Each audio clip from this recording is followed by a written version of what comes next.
Moscú, 30 años después de la desintegración de la Unión Soviética. A orillas del río Moscova se erigen modernas torres de oficinas.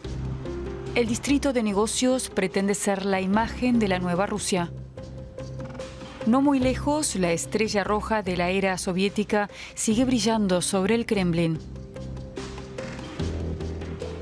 En la Plaza Roja, en el mausoleo, yace el líder de la Revolución de Octubre de 1917, Vladimir Ilich Ulyanov, Lenin. Aunque ya no hay largas colas para ver el cuerpo embalsamado, el Kremlin continúa siendo epicentro del poder. Desde aquí, Vladimir Putin, presidente de la Federación Rusa, gobierna un Estado que, incluso despojado de las antiguas repúblicas soviéticas, sigue siendo el mayor del mundo en superficie. El nuevo poder se celebra a sí mismo en el Kremlin, mientras en el resto del país persisten los viejos símbolos. El legado de la Unión Soviética es complejo. El Imperio Soviético, con 280 millones de habitantes, abarcaba una sexta parte de la superficie terrestre. Su colapso en 1991 fue algo sin precedentes. Una gran potencia se desintegra en 15 estados que luchan por encontrar su espacio en la geopolítica mundial. Algunos se orientan hacia Europa Occidental, otros hacia China, pero todos se definen también por su relación con Rusia. Hoy día la bandera tricolor rusa ha desplazado el estandarte soviético en el Kremlin. El desplome del bloque comunista vino acompañado de esperanzas de independencia y prosperidad económica también en las exrepúblicas soviéticas. ¿Qué queda de los sueños de entonces? ¿En qué se traduce la nueva libertad? ¿Qué viejos conflictos se han reavivado? ¿Quiénes ganaron o perdieron?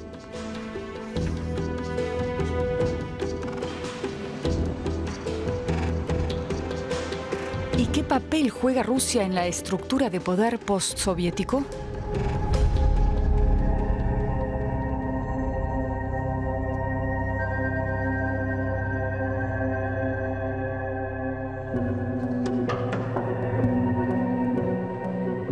Moscú en la actualidad, a simple vista apenas se diferencia de las metrópolis occidentales. Todo gira en torno al consumo. Pero incluso en la capital, con una renta per cápita elevada, el capítulo soviético no está cerrado. La historia todavía está muy presente y muchos comparan el pasado con los nuevos tiempos. ¿Qué trajeron consigo?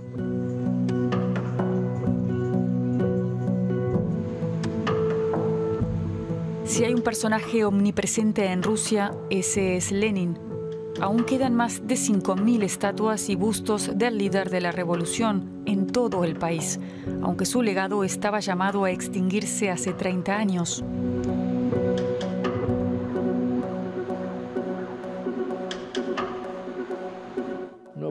Lo fundamental es que todos esperaban que la situación fuera mejor gracias a la democracia. Armenia es la más pequeña de las extintas repúblicas soviéticas. Hoy día no comparte ya frontera con Rusia. En el antiguo cementerio militar de Ereván se multiplican las tumbas, testimonio de la guerra y el sufrimiento.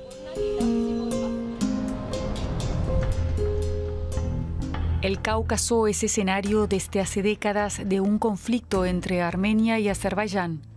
Ambos estados se disputan la región del Alto Karabaj, habitada mayoritariamente por armenios, pero perteneciente a Azerbaiyán. El conflicto armado se remonta a la era soviética, con miles de muertos y pogromos por las dos partes.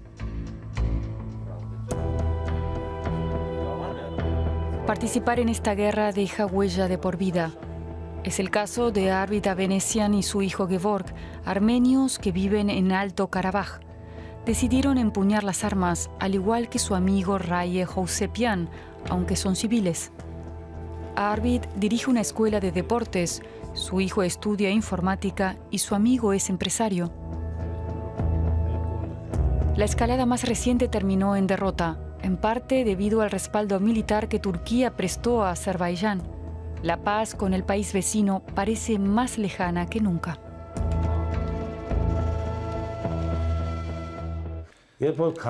Cuando se desató la Segunda Guerra del Alto Karabaj, ningún país occidental hizo nada para ayudarnos. El ejército ruso entró en la región y fueron quienes promovieron el alto el fuego.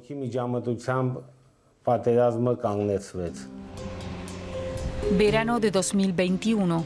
En la región en guerra prevalece un frágil cese el fuego entre Armenia y Azerbaiyán, tutelado por tropas de paz rusas mediante puntos de control como este.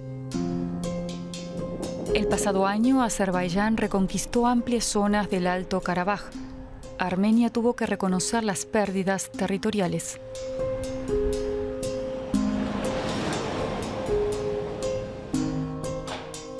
Estos tres armenios se encuentran todos los días para jugar al ajedrez. Han vivido la era soviética y están cansados del conflicto.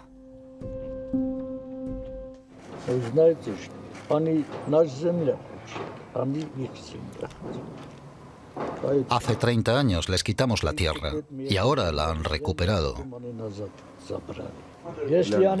Si no hubieran llegado los rusos, nos habrían masacrado. Así es la ley musulmana.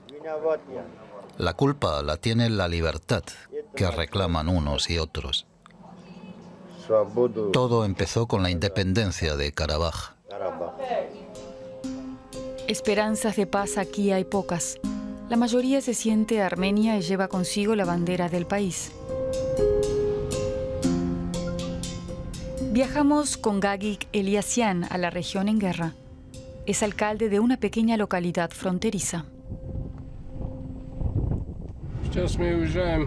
Ahora llegaremos a un pueblo en el que azeríes y armenios están cara a cara.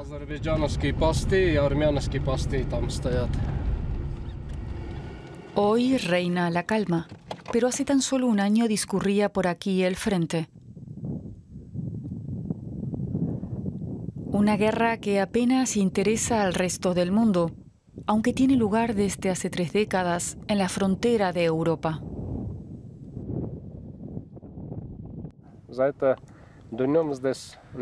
De día no es peligroso, pero sí lo es por la noche.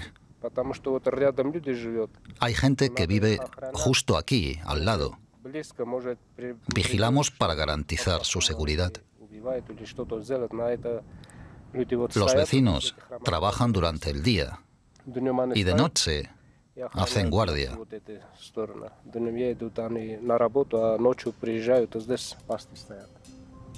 Por ahí pasa la frontera. Hay soldados estacionados allá, muchos azerbaiyanos, por todas partes.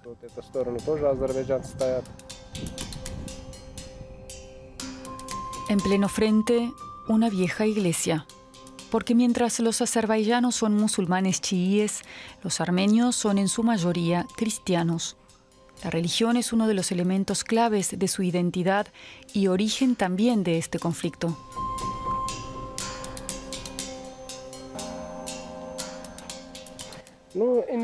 Sabe, la gente que viene aquí busca solo un poco de paz y tranquilidad. Armenia es un país pequeño, unos 30.000 kilómetros cuadrados. Desde la frontera hasta la capital, Ereván, no hay mucha distancia.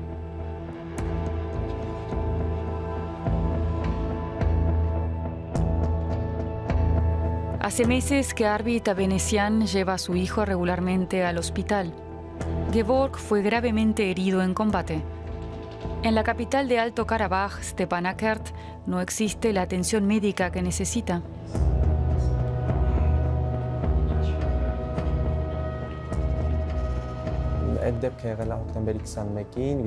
Fui herido el 21 de octubre de 2020 con bombas de racimo que utilizaron aquel día por primera vez en la guerra.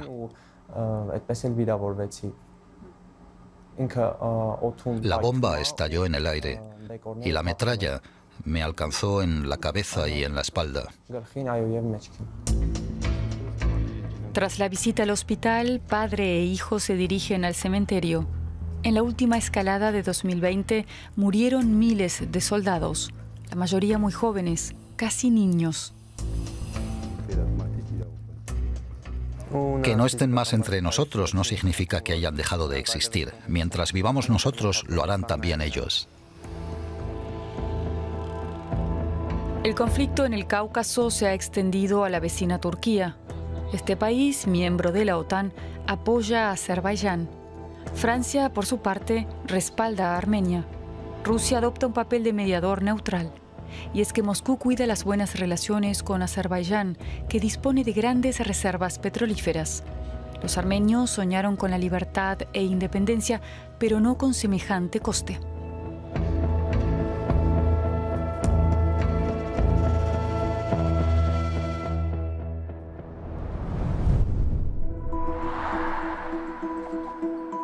Hace 30 años, 15 repúblicas soviéticas celebraron su independencia. De un día para otro pasaron a ser estados foráneos. La razón de existir de un gobierno central en Moscú terminó de un plumazo. El Ministerio de Asuntos Exteriores ruso pasó a ser responsable de las relaciones con las antiguas repúblicas soviéticas. Nadie sabía bien cómo afrontar la nueva situación. ¿Cómo pueden ucranianos, bielorrusos o armenios ser considerados extranjeros? Y estos países como estados foráneos. Es complicado. En Rusia falta conocimiento sobre el espacio postsoviético. Lo reconocen los mismos expertos. Puede parecer extraño y paradójico, pero son demasiados años viendo todo desde dentro. De hecho, persisten las antiguas dependencias. Toda la infraestructura de los nuevos países, todas sus carreteras y vías férreas, el suministro eléctrico, los oleoductos y gasoductos, fueron construidos para atender las necesidades de la URSS y su centro, Moscú. El Instituto de Economía de la Academia de las Ciencias de Rusia investiga esas antiguas y viejas alianzas. Su director, Ruslan Grinberg, antiguo confidente de Mikhail Gorbachev, hace un diagnóstico claro. Todos los países de la esfera postsoviética aplican el mismo principio en su relación con Rusia desde hace 30 años. Sacar el máximo partido a las relaciones económicas con Rusia, pero con el mínimo de compromisos políticos. La Unión Soviética fue creada en 1922 como una federación de repúblicas socialistas, de forma voluntaria, o al menos así se recoge en su constitución. No obstante, nunca se contempló el derecho a abandonar la Unión. Mucho menos se pensó en la salida de todas las repúblicas a un tiempo, como ocurrió en 1991, cuando se disolvió formalmente la URSS. Occidente fue el primer sorprendido ante la rápida desintegración. Más de 25 millones de rusos se convirtieron de repente en ciudadanos de terceros estados. Temían por su futuro.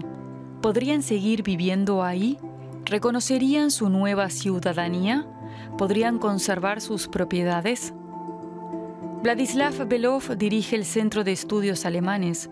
No es partidario de Putin, pero coincide con él cuando éste dice que la desintegración de la Unión Soviética fue la mayor catástrofe geopolítica del siglo XX. Se puede estar de acuerdo con Putin si entendemos la geopolítica como los intereses de ciertas personas. Y si hablamos de los destinos de millones de personas que de repente se encuentran detrás de la frontera de un estado en el que creían vivir y que fue disuelto de forma inconstitucional. Repito, de manera inconstitucional. Hablo de 25 millones de rusófonos que de un día para otro se encontraron en otro estado. Al principio se intentó reunir los fragmentos.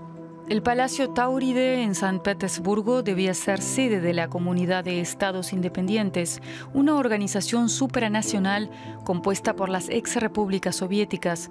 Pero los estados bálticos no llegaron a integrar la CEI. Georgia y Ucrania la abandonaron después. y la comunidad de las restantes 9 existe solo sobre el papel. Hace años que la CEI no celebra cumbres y carece de poder real. En la Universidad de Innsbruck, en Austria, trabaja uno de los mayores conocedores de Rusia en Occidente, Gerhard Mangot. Él también considera la comunidad de estados independientes como un intento frustrado de mantener viva la Unión Soviética. Aunque en Moscú, con Boris Yeltsin, se creyó en una suerte de confederación, el presidente armenio en ese momento ya dijo claramente que la comunidad de estados independientes era el vehículo para un divorcio civilizado. Y así fue. Es sorprendente que esta organización siga existiendo a día de hoy sobre el papel y nadie quiera disolverla oficialmente, pero en la práctica carece de cualquier significado político. Los estados bálticos siempre han jugado un papel especial.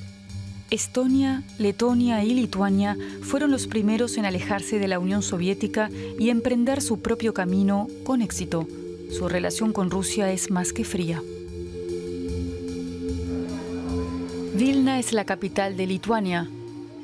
La torre de televisión es una visita obligada para los turistas. Desde aquí se aprecia la transformación de la urbe. En los últimos 20 años se han construido 50.000 nuevas viviendas, más que en ningún otro estado báltico. En el centro está el Seimas, el parlamento unicameral que recuperó su viejo nombre tras la independencia. Ruslanas Baranovas estudió filosofía y trabaja para un diputado del Partido Socialdemócrata. Con la integración en la Unión Europea y en Occidente, aumentó nuestro nivel de vida. Se abrieron nuestras fronteras y muchos lituanos emigraron a Europa Occidental. Pero al mismo tiempo, el principal problema es la desigualdad de ingresos y de oportunidades. Hace 30 años, Lituania tenía 3,7 millones de habitantes. Después comenzó un verdadero éxodo. 900.000 personas abandonaron el país, sobre todo gente joven, bien formada, que buscó trabajo en el extranjero. Aún así, Lituania y su capital presumen de modernidad.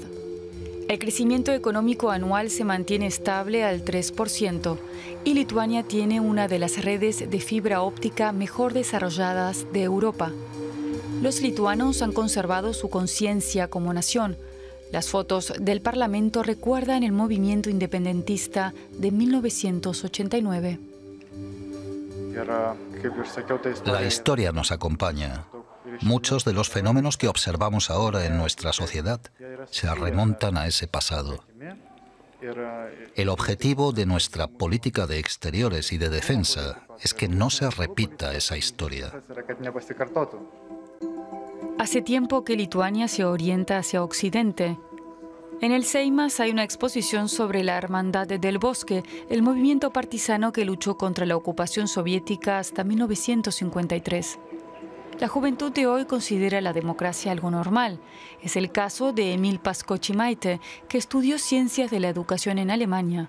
Vive en Vilna, su ciudad natal. Justo ayer hablaba con mis abuelos sobre el balance que se puede hacer de 30 años de independencia. Mis abuelos dijeron que solo puede ser positivo, porque podemos expresar libremente nuestras opiniones, porque vivimos en un país libre, dijeron. A mi generación le echan en cara, mis padres también lo hacen, que no sabemos lo que es la libertad, porque nunca hemos vivido en un país carente de ella. Por eso la damos por supuesta, porque vivimos en libertad y la consideramos normal.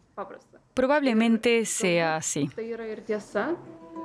Emil pertenece a una asociación que quiere involucrarse en política. Debates de la juventud. En nuestro trabajo aquí en Lituania hemos organizado programas apoyados por la Unión Europea. Esto significa que vivo cada día en el espíritu de la Unión Europea. Incluso me siento, no sé si puedo decirlo así, como una ciudadana europea.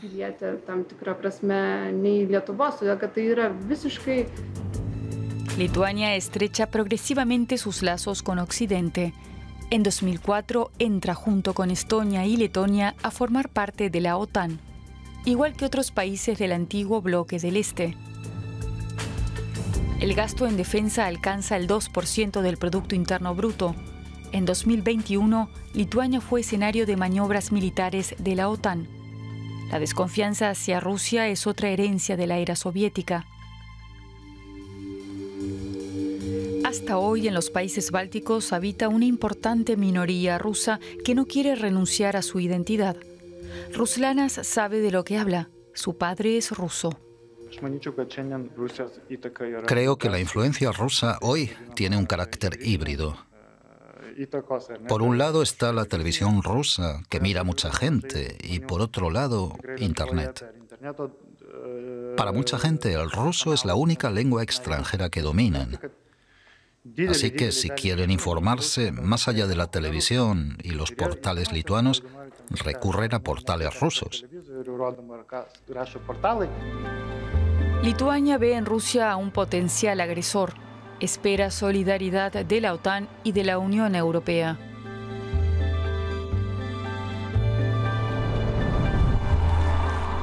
En Moscú no entienden esta postura. Tampoco en la influyente revista crítica Rusia en la política global. Si fuera un polaco o un báltico, quizás pensara como ellos. Pero desde una perspectiva racional, no hay motivo por el cual Rusia quisiera atacar a Polonia o a uno de los países bálticos. ¿Qué sentido tendría?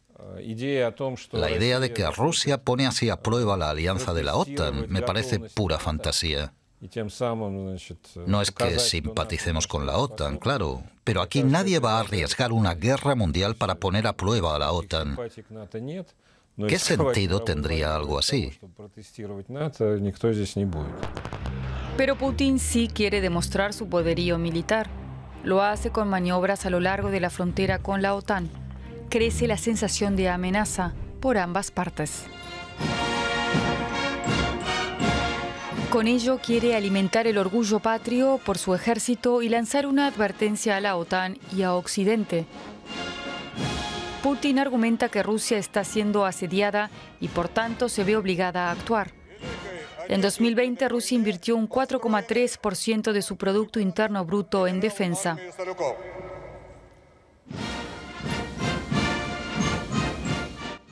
En tiempos de Yeltsin, el ejército se sentía humillado, insultado, carecía de financiación, los soldados pasaban hambre. Pero cuando llegó Putin al poder en el 2000, también llegó el paraíso terrenal, la paz, la felicidad. Ahora tenemos un ejército fuerte y la profesión militar vuelve a estar cotizada. Es parte de la propaganda. La visión imperial de la extinta Unión Soviética persiste en la Rusia actual, sustentada en la victoria del Ejército Rojo sobre la Alemania nazi en la Segunda Guerra Mundial. 27 millones de muertos. La Gran Guerra Patriótica está presente en casi cualquier familia, también entre ucranianos, bielorrusos, kazajos o kirguisos. La memoria de la Segunda Guerra Mundial ha marcado su visión del mundo. Esa creencia de que somos ciudadanos de una gran potencia, capaz de resistir a las hostilidades enemigas, a la presión externa, forma parte de la conciencia colectiva. Esa narrativa, según la cual la Unión Soviética y Rusia tienen una autoridad especial, que somos una civilización especial, viene a compensar la sensación de dependencia, de pobreza y humillación de la gente en su vida diaria. Algo que puede sorprender a un occidental, pero que es normal para un ruso. El hecho de que un comandante de la Segunda Guerra Mundial, Georgy Zhukov, presida una de las avenidas comerciales. Y es que el culto a los héroes implica una advertencia. Su glorioso ejército nunca volverá a ofrecer una imagen tan patética como durante el colapso de la Unión Soviética. La Rusia de hoy muestra fuerza. invierte en armamento nuclear. La industria militar vive un segundo renacer como en tiempos de la Unión Soviética.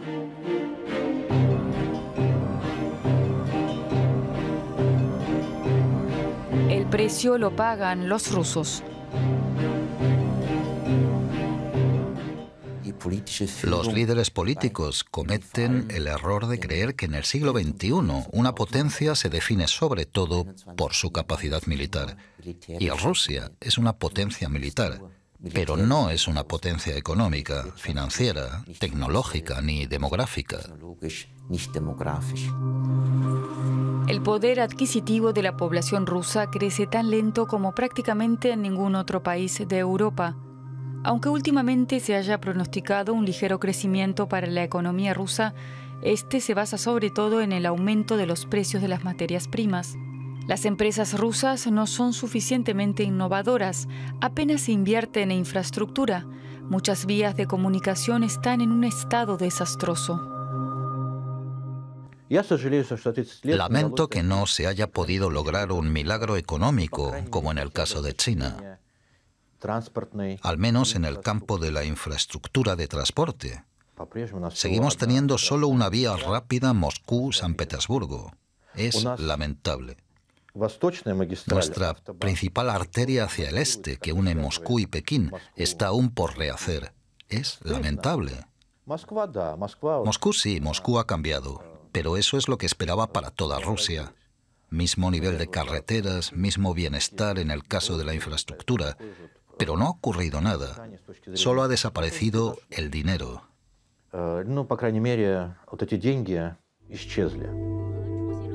Todo lo contrario en el caso de China. A Putin le gustaría participar del milagro económico chino. Rusia y China colaboran en el colosal proyecto intercontinental Nueva Ruta de la Seda. Rusia espera de él grandes beneficios, sobre todo para el este del país.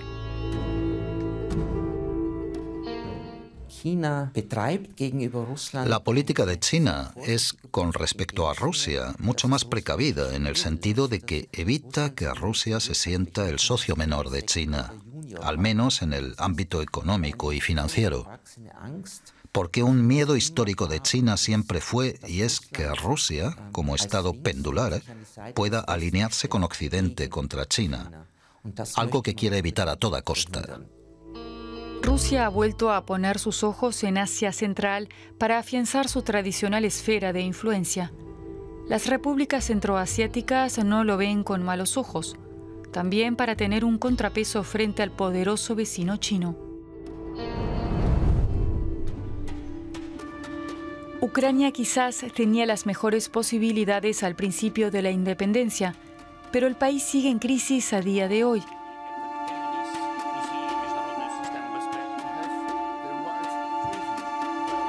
Considerado uno de los estados más corruptos de Europa, Ucrania no está en condiciones de poder asociarse con Europa occidental.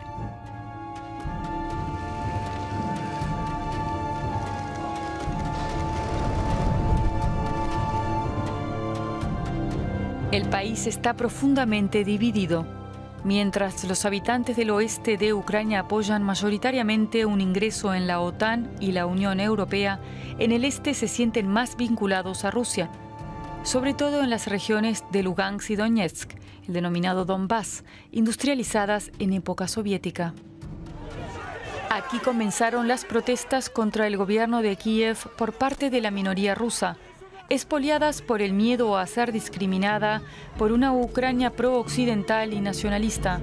Es una minoría numerosa. 8 de los 42 millones de habitantes de Ucrania son rusos. Con apoyo de Rusia, las protestas dieron lugar a una revuelta separatista, una guerra civil que preocupa a toda Europa. El Donbass nunca fue ucraniano en lo que se refiere a la lengua, a las tradiciones, etc. Mi madre proviene del este de Ucrania. Es descendiente de los cosacos zapórogos que se asentaron a orillas del Don. Cuando visitaba su pueblo con 5 años, no entendía ni una palabra. ¿Quién soy realmente yo? Mi madre es ucraniana, mi padre ruso. En el caso de los padres de mi mujer es al contrario. Mi suegra es oriunda del oeste de Ucrania. Su marido es ruso.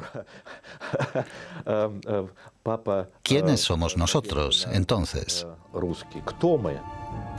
Escenario de la escalada del conflicto ruso-ucraniano fue en 2014 la península de Crimea, en el sur de Ucrania. Hoy día Rusia la considera parte de su federación. La construcción de un nuevo puente a la península es un mensaje al mundo. Hemos recuperado Crimea. Rusia demuestra su poder con respecto a los antiguos miembros de la Unión Soviética, sobre todo cuando estos le dan la espalda. Con apoyo de Rusia, la población, en su mayoría descendientes de rusos, eligió previamente un parlamento separatista. Como consecuencia, se produjo la anexión. Para Europa Occidental, una usurpación contraria al derecho internacional. Para Rusia, una decisión libre de la mayoría de los habitantes de Crimea. Fueron unas auténticas elecciones. De acuerdo, quizá no del todo correctas desde el punto de vista del derecho internacional, pero en el fondo no fue una ocupación militar, no fue una anexión. Fue la expresión de la voluntad de los ciudadanos. En Rusia no hay apenas nadie que no piense que Crimea forme parte del territorio ruso. Un nuevo patriotismo ruso está en boga, 30 años después de la desintegración de la Unión Soviética, para muchos también alimentado por el recuerdo de la grandeza pasada. Fuimos un gran país y seguimos siendo un gran país. Así es. Mis padres se enamoraron entonces y todos sus mejores recuerdos de su vida de entonces los relacionan con la Unión Soviética. En la Unión Soviética nos engañaban. Decían una cosa y hacían otra. Era una representación muy simplista del futuro. Expulsamos a los comunistas desaparecen y tendremos una nueva vida, una vida mejor. Todos pensaban que se mantendría todo lo bueno del socialismo que teníamos entonces. Y a estas ventajas se sumarían dos cosas muy importantes. Primero, la oferta de consumo y segundo, la libertad, es decir, la felicidad absoluta. La transición de la economía socialista centralizada a la economía capitalista de mercado supuso una brusca ruptura. Ana Urumian es hoy una exitosa asesora de empresas. Aquella época la vivió como una terapia de choque. No hay que olvidar que vivíamos en el sistema soviético. No se contemplaba el derecho de propiedad. Hasta el día de hoy tenemos en Rusia una relación muy particular con el derecho de propiedad y con la empresa. Imagínese cómo era entonces. Muchas personas que se dedicaban a cosas bien distintas, a la ciencia o a la cultura, se vieron de repente obligadas a buscar sus propios medios de vida, porque querían sobrevivir de alguna forma. La privatización fue parte de la terapia de choque.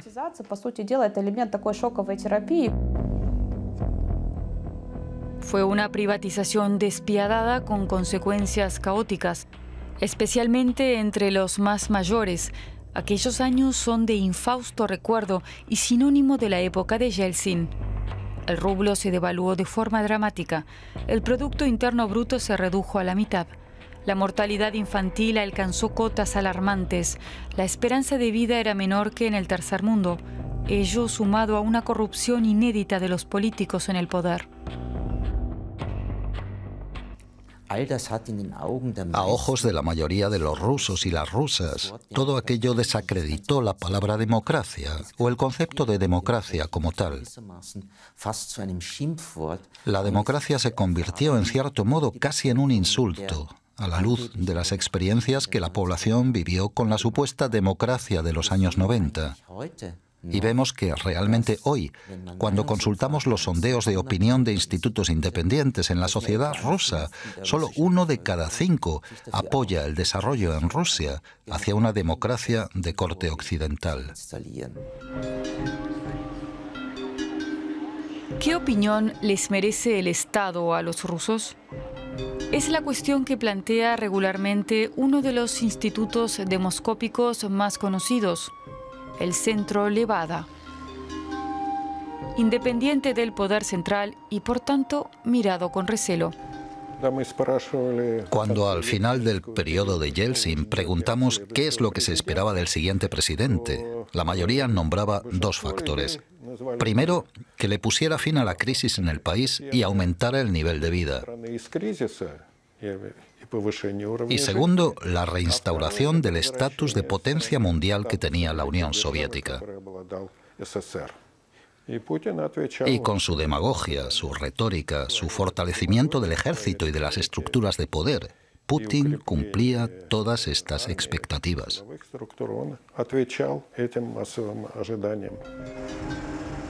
El primer mandato de Vladimir Putin comenzó en el año 2000 y desde el principio lo hizo con mano firme. A los poderosos oligarcas les dejó claro que llegaban nuevos tiempos. Por un lado, les garantizaba un desarrollo sin obstáculos de su actividad y ninguna expropiación. Por otro, les exigía lealtad sin límites. Su mensaje: si no se entrometen en la política, los dejo en paz. El partido que actualmente gobierna Rusia se llama Rusia Unida. Es el partido de Putin y debe prevalecer. No se toleran los opositores. En la época de Yeltsin había un chiste. Da igual qué partido creemos, al final siempre será el Partido Comunista. O sea, no hay alternativa. Por otro lado, el establishment político ruso, el sistema de poder en Rusia, es mucho más flexible que el soviético. Es capitalista.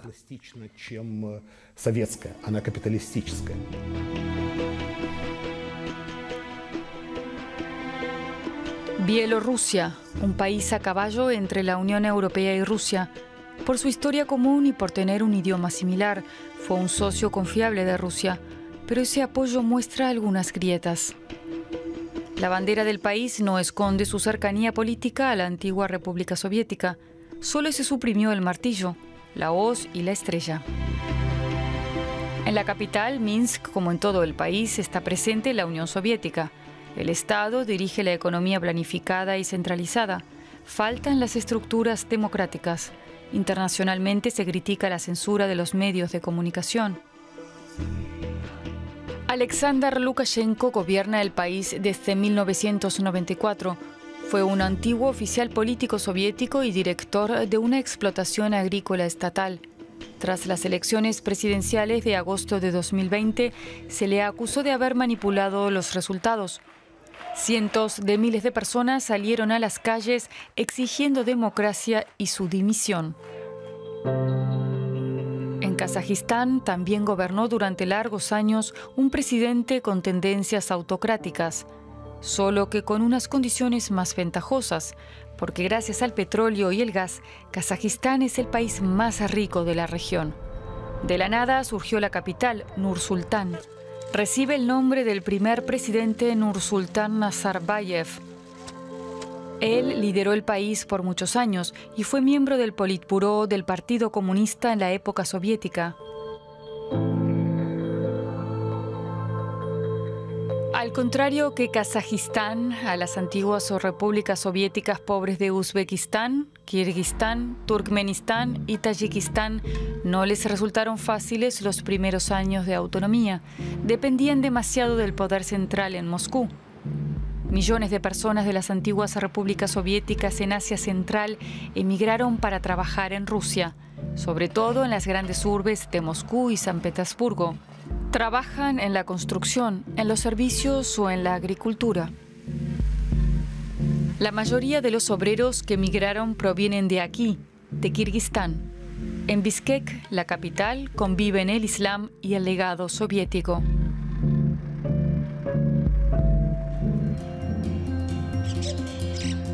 Un arrabal, temprano en la mañana.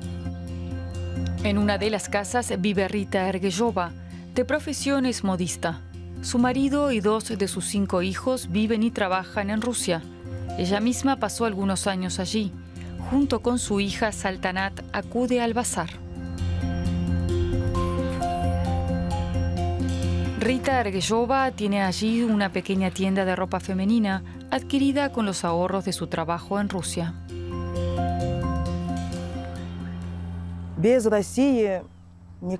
Creo que Kirguistán no puede vivir sin Rusia. Todos los antiguos países de la Comunidad de Estados Independientes deberían estar unidos por lazos de amistad.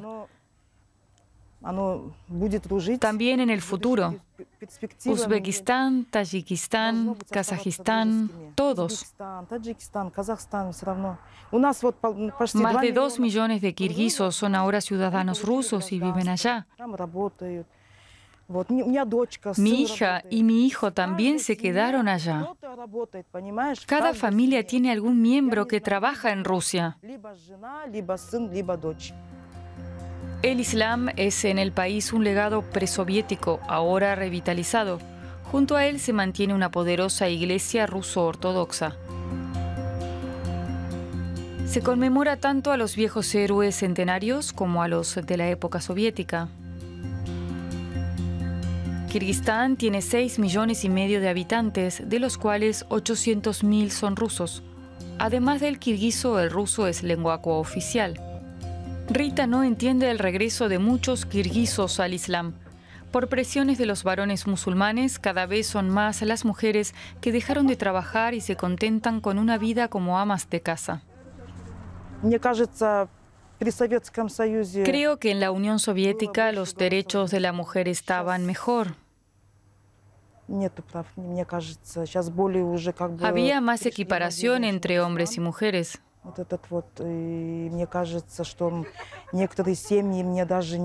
Hoy muchas mujeres se vuelven más religiosas, se cubren la cabeza o llevan velo. No me gusta. Dejaron de tener voz, ¿me entiende? No tienen una identidad propia.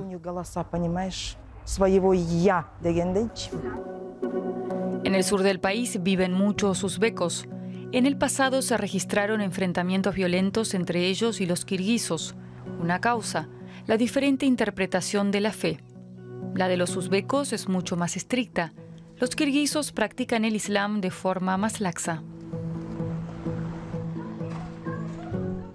Islam nada. Tiene que regir el Islam para todos, pero claro, no demasiado rígido. Religión. Lo más importante es la humanidad. La religión viene después, en segundo lugar.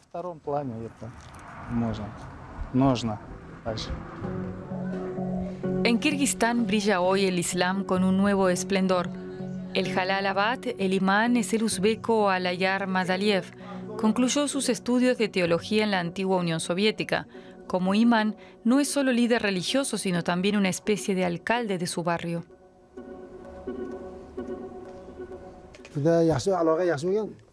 En mi opinión, las condiciones de vida eran buenas en la Unión Soviética. Había libertad de culto y se respetaba la religión. No nos controlaban tanto ni nos decían hagan esto o lo otro. Se predicaba una religión correcta. Entonces no había organizaciones prohibidas o terroristas, ni hizbis, wahabitas o salafistas. Y no predicábamos nada prohibido. Predicábamos cómo se reza correctamente y cómo deben tratarse los creyentes. Pero hoy hay más organizaciones extremistas y el Estado debe tener más cuidado.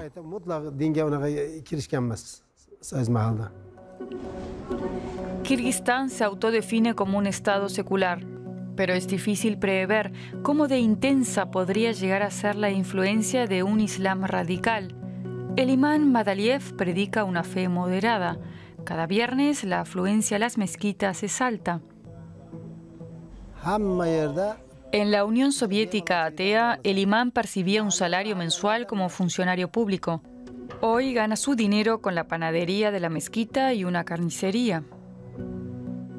Recibe donaciones y cultiva un pequeño terreno. Incluso él, el imán, tiene que ir a sus tierras al final de la jornada para empacar el heno, el día a día de un líder religioso en Kirguistán. Madaliev extraña a la Unión Soviética. En la Unión Soviética todos eran iguales. Pobres y ricos estaban al mismo nivel. Incluso yo, como imán, ganaba 80 rublos al mes. Hoy todos están divididos en pobres y ricos.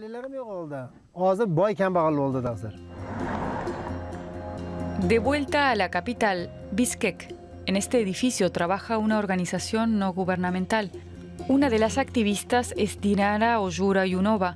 Las mujeres se movilizan por la democracia y contra la corrupción.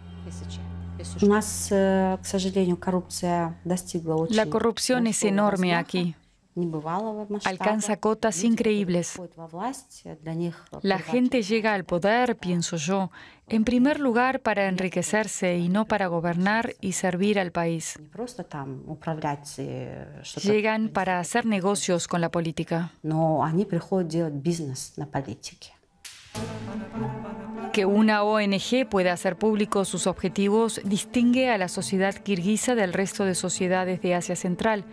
Pero Dinara Oyura-Yunova, profesora de ruso, quiere implicarse aún más. Apoya el nuevo partido Reforma, porque, dice, hay muy pocos partidos democráticos.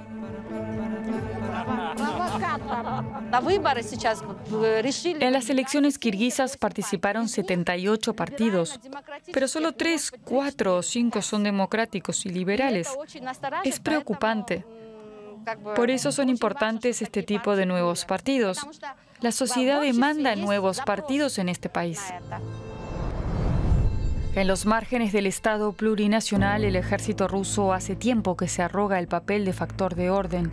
En esta zona se libraron guerras por el poder desde el final de la Unión Soviética, como aquí, en la actual República Autónoma de Chechenia. Las guerras de Chechenia fueron vistas de forma muy negativa por la población, tanto la primera como la segunda. Entre el 55 y el 65% de la población consideraba que eran guerras injustas y opinaban que era necesario ponerles fin cuanto antes. La periodista Ana Politovskaya informó sobre la brutalidad de la guerra de Chechenia y sobre la corrupción en la cúpula militar rusa. En octubre de 2006 murió baleada en Moscú. ¿El atentado fue responsabilidad de los círculos políticos del Kremlin o del líder checheno? Pese a las investigaciones policiales y las sentencias, nunca se identificó a los verdaderos autores. El crimen se entendió en Rusia como una advertencia. Pero si observamos la situación real de forma clara y fría, no existe en estos momentos ninguna oposición real en Rusia que pudiera crearle grandes problemas al Kremlin, que pudiera resultar peligrosa. El principio de mostrar firmeza y aplastar de raíz cualquier protesta funciona. Es un principio que recuerda a los mecanismos soviéticos de poder. En los años 60 se creó el concepto de Homo Sovieticus, el hombre soviético, marcado por valores y actitudes conformistas. Para muchos ciudadanos de las antiguas repúblicas soviéticas, este carácter sigue vigente a día de hoy.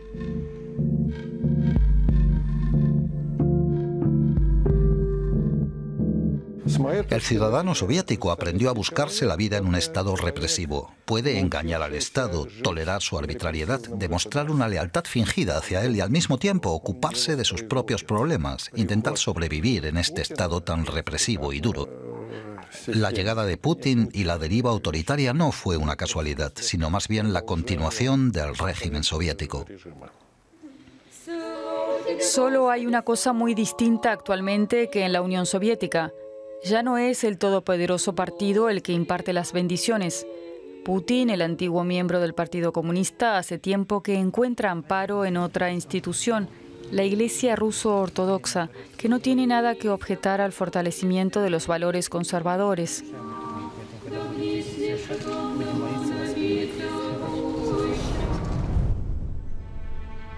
Hace 30 años se arriaba la bandera roja de la Unión Soviética en el Kremlin. Casi nadie protestó en aquel entonces. Fuimos a la Plaza Roja.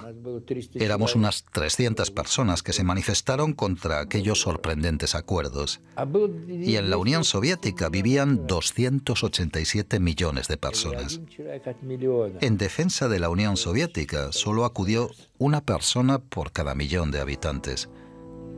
Fue extraño. Rusia es el estado más grande resultante de aquello y aún sigue buscando su lugar entre Europa y Asia.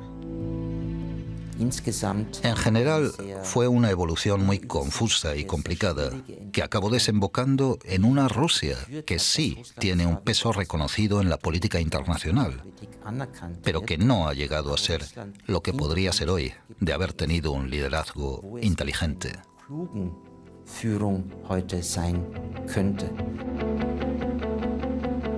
La democracia al estilo de Europa occidental no se contempla como posibilidad en la Rusia actual. Por eso hay una nostalgia de la infancia, de los años escolares, de los años de universidad, pero que no tiene tanto que ver con la Unión Soviética. Putin acierta cuando dice: el que quiera que vuelva a la Unión Soviética no tiene entendimiento, y el que no añore esa época no tiene corazón. 30 años después del final de la Unión Soviética, los sueños de entonces fueron reemplazados por nuevas realidades con muchas decepciones en el este y en el oeste. ¿Fue la desintegración de la Unión Soviética una catástrofe geopolítica o más bien una nueva oportunidad? Solo el futuro puede decirlo.